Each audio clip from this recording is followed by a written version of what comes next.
Olá, tudo bem com vocês? Sou Jaqueline Pires Bertoli, médica veterinária holística e sistêmica e terapeuta da família Multiespécie, e hoje eu vim trazer um tema para vocês: qual o papel, qual a função dos animais hoje na família moderna, nos tempos de hoje. Então vamos falar um pouquinho sobre esse tema, que muitas das vezes ele parece ser um tema assim simples, mas que quando a gente olha para ele mais profundo, a gente entende qual o objetivo de fato, qual a missão desses animais hoje na nossa vida. Então vamos iniciar falando que mais ou menos, se a gente for pegar há 50, há 60 anos atrás, os animais eles tinham um papel diferente na família. Porque na verdade, falando um pouquinho aí do cachorro, o ancestral dele mais antigo é o lobo cinzento. E esses animais descreve, aqui para nós na literatura, que os animais eles chegaram muito antes da gente aqui neste planeta, tá? Não só o cão, mas assim como os animais em geral.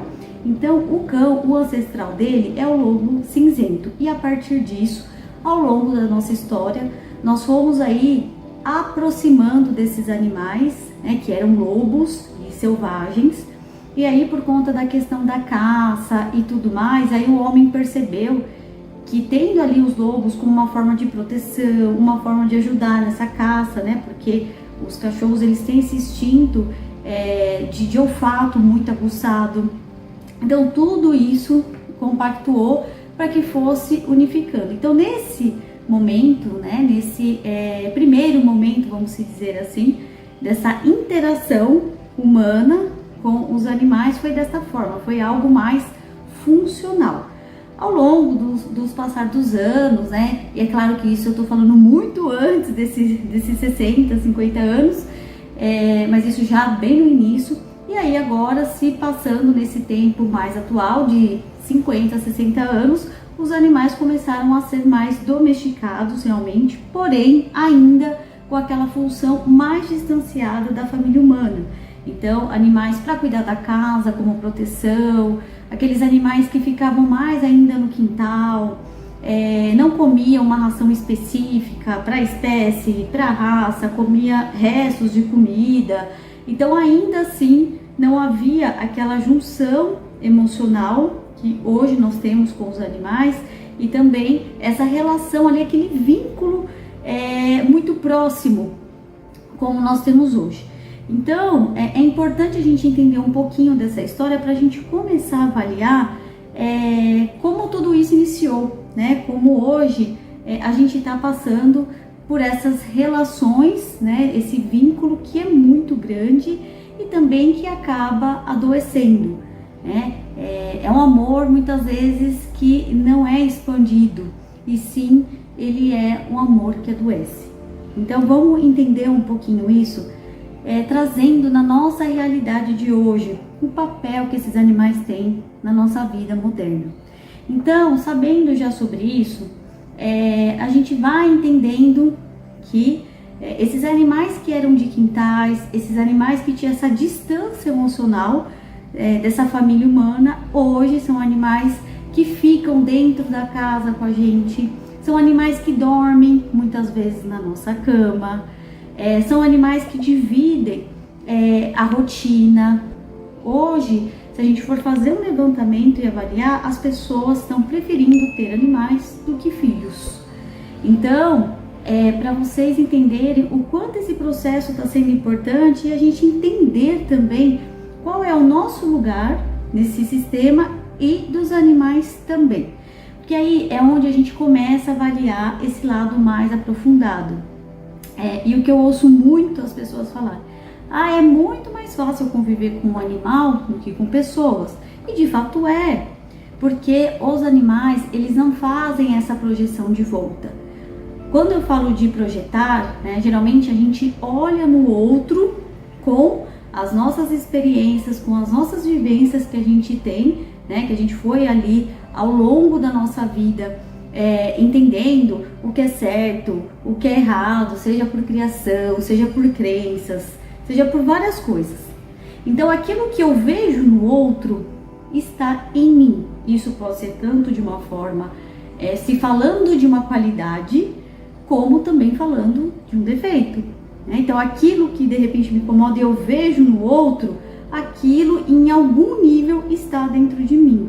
Então, às vezes uma dor que está inconscientemente, que a gente fala, que a gente não tem a consciência mesmo, porque a maior parte dos nossos traumas e dores, ela é de uma forma oculta, ela fica escondidinha, num ponto escondidinho lá do cérebro, que a gente não tem esse acesso assim na rotina. É preciso um trabalho de autodesenvolvimento, autoconhecimento para entender dessas dores. Então, a partir do momento que me acontece algo, isso que está no inconsciente, ele traz essa dor à tona e eu acabo projetando no outro essa minha dor. Então, às vezes o outro, ele nem está fazendo aquilo para me machucar, mas eu acabo saindo machucada disso, né? Ou triste, magoada, porque aquilo me toca, porque é uma ferida minha e não do outro. Então, é só para vocês entenderem essa questão do projetar, da projeção. E os animais não fazem isso de volta. Eles não projetam de volta. Então, a partir do momento que você briga, que você fala com o animal, às vezes tem alguns que ficam meio emburradinhos, sim, né? Vira a cara, mas é por um tempo, depois aquilo passa para ele esquece que você brigou com ele, que você, né, deu ali um tapinha, alguma coisa assim, ele esquece completamente. E logo vem a banana no rabo, no caso do cachorro, ou o gato. Então, é só para vocês entenderem que sim, é fácil sim conviver com os animais, porque o nosso processo evolutivo está em conviver com as pessoas, porque nós somos seres sociáveis e a gente precisa, para nossa evolução aqui material e humana, estar no meio de outras pessoas, inclusive que não nos aprovam, que são diferentes. Isso realmente é desafiador, porque a gente quer a validação o tempo todo, nós queremos estar com pessoas, né, que realmente estejam ali o tempo todo do nosso lado, que só falam, não, é isso mesmo, e nem sempre é assim. Nós evoluímos através também das pessoas que pensam diferente de nós. Então isso é um processo para elevando. E onde os animais entram em tudo isso?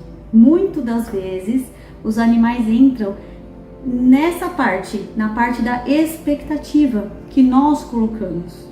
Então, o tempo todo, nós humanos, nós colocamos essas expectativas com as outras pessoas. Como essas pessoas devem agir com a gente, nas situações, e a gente acaba se decepcionando. E os animais, como eu falei, os animais não decepcionam a gente, porque eles são o que eles são, e pronto, né? Não fica ali querendo a ponto, eles são aquele amor puro mesmo, né? Então não tem como não amar, não tem realmente como não saber lidar com aquilo, é fácil mesmo. O difícil realmente é essa convivência entre humanos.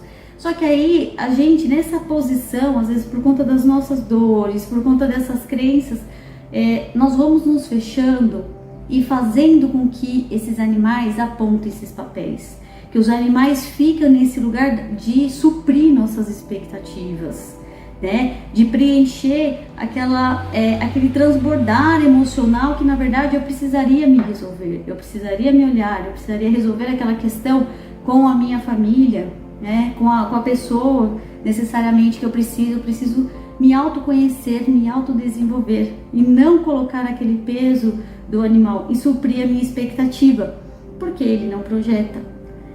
Então é uma coisa para a gente ir pensando, né, qual lugar hoje que esses animais ocupam. Então hoje, tudo bem, eu não decidi ter filhos humanos, mas o pet, ele vai ser sempre o pet. O animal, ele vai ser feliz vivendo na essência que ele veio para ser, que é um cachorro, que é um gato. Quando a gente passa a humanizá-los, mas assim, trazê-los, eu sei que é com todo o amor do mundo. Só que essa humanização é demasiada, né? Demasiada demais. Isso tá complicando. Isso tá deixando tanto as pessoas doentes quanto os animais. Porque os animais, eles começam a ficar sobrecarregados dessas emoções humanas. Então, quando você pega um animal na natureza, por exemplo, você não vê esse tipo de comportamento que nós vemos hoje. Comportamento de ansiedade, por exemplo. A ansiedade, ela é humana. Os animais não têm ansiedade. Hoje eles têm porque eles estão domesticados, estão sendo humanizados e estão convivendo com pessoas, né? O que você vê, às vezes, leão, né? Esses grandes felinos, muitas vezes em zoológico, eles têm muito comportamento de ansiedade, porque eles não estão no habitat dele natural. Então, eu não sei se vocês já viram aqueles leões andando de um lado para o outro sem parar. Isso é um comportamento de ansiedade. Mas na natureza você não vê um leão fazendo isso. Então, tudo isso é para mostrar para vocês, para levar para consciência e expansão dessa consciência, o quanto é necessário deixar o animal ser um animal. Porque nesse tempo todo de evolução que nós tivemos até hoje, né, dessa transformação, às vezes chamar um animal é preconceito. Nossa, chamar um animal, nossa, você está falando que o meu cachorro é um animal, mas é o que ele veio para ser. E isso não é uma forma de desmerecer ele, pelo contrário, né, é de enaltecer, porque nós aprendemos muito com os animais, porque eles têm a precedência aqui bem antes da gente na Terra. Então, quanto mais eu deixo o meu animal ser o animal que ele veio para ser de fato, ele vai ser mais leve, ele vai ficar menos doente, e com isso eu vou colocar também menos minhas expectativas nele, porque eu vou começar a olhar para mim, eu vou começar a fazer um olhar de dentro, né, de dentro para fora, para esse processo de autodesenvolvimento, de autoconhecimento. Eu começo a ser adulto e me responsabilizar. Me responsabilizo pelas minhas atitudes, pela minha evolução, e não o processo de sempre jogar para fora, é responsabilizar o outro. É claro que isso é um vídeo para a gente, de repente, né, até falar em outro momento desse assunto, mas o foco aqui é quanto mais eu me olho, mais eu me cuido, menos eu coloco essas expectativas nos animais e menos eles ficam doentes para ter que fazer uma indicação do que não tá legal. É claro que a gente está aqui, eu sempre falo, para uma troca evolutiva, né? Os animais, eles também estão aqui num processo de evolução e nessa troca com a gente para ensinar a gente e a gente para eles. É nessa convivência entre espécies que faz também a gente evoluir, além da nossa própria espécie. Mas hoje o que eu vejo demais são animais que às vezes não convivem nem com a própria espécie deles. Só tem humano e nem gosta, nem um cachorro que gosta de outro cachorro. Às vezes a gente vê isso na rua, só convive com gente, aí ele vê outro cachorro e ele fica louco. Então, e isso não é saudável para o animal, porque um cachorro, ele aprende a ser cachorro com outro cachorro. Um gato, ele aprende a ser gato com outro gato. E eu posso até falar para vocês, né, um exemplo mesmo. Lá em casa a gente tem tanto cães como gatos. E um tempo atrás foi uma gatinha prenha para casa. A intenção, na verdade, era resgatá-la e castrá-la. A gente não sabia que ela estava prenha. E aí descobriu que ela estava prenha. E já estava bem no finalzinho. Então falou, tá, vamos esperar ela ter os filhotes. Era uma gata assustada, né? Na verdade, ela morava no meio do mato. Então, a gente, né, esperou ela ter esses filhotes. E ela teve lá os filhotinhos dela. A gente doou alguns e ficou com 2 dela, né? Tudo pretinho, tudo neguinho. Tanto a mãe quanto os filhotes. E aí a gente pode ver de perto a diferença dos outros gatos que a gente tinha em casa. Então tem um lá que ele é muito... A gente já resgatou ele já adulto. Ele é aquele gato que ele ama cachorro e ama pessoas. Gato, ele até dorme, mas ele sabe, assim, ele nem sabe que ele é um gato, né? Então ele já veio com esse comportamento, que ele é grudado, ele é grudento, ele é aquele gato grudento que quer ficar com a gente.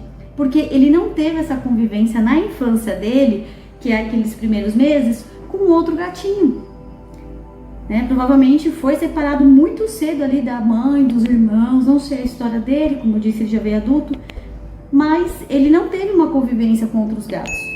Então ele nem tem muito comportamento de gato, entende? Agora, no caso desses, né, que é a família, é a coisa mais bonitinha de ver. Eles vivem junto, eles aprenderam a ser gato com a mãe deles, né? Então eles são assim, eles são carinhosos até um certo ponto, porque eles tiveram ali aquele contato humano também nos primeiros meses e com outros gatos. Então, eles são aqueles gatos que eles vivem ali na essência dele, né? Que eles têm aquela essência selvagem mesmo para algumas coisas, que isso eles já trazem dessa ancestralidade deles, né? Da parte felina. E aí eles são terríveis, totalmente diferente dos meus outros gatos que tiveram uma outra história. Então eles conviveram com a mãe, convivem, né? Até hoje que eles estão grandes, eles vão para fazer quase 2 anos. E continuou sempre todo mundo juntinho, né? Então esse vínculo que você vai vendo que eles vão criando, e sem falar que eles são ali extremamente caçadores, estão sempre pegando mosquito e estão brincando de caçar. É uma coisa assim que você vê que eles têm aquela coisa na essência. Então, eu aceito pessoas, tá tudo bem no meu limite, mas eu continuo sendo um gato escalando, detonando com tudo como se eu estivesse na natureza. Então, só para vocês perceberem essa diferença de personalidade, que isso que é o ideal para o gato, né? Se pensando nessa questão mais natural dele, tá?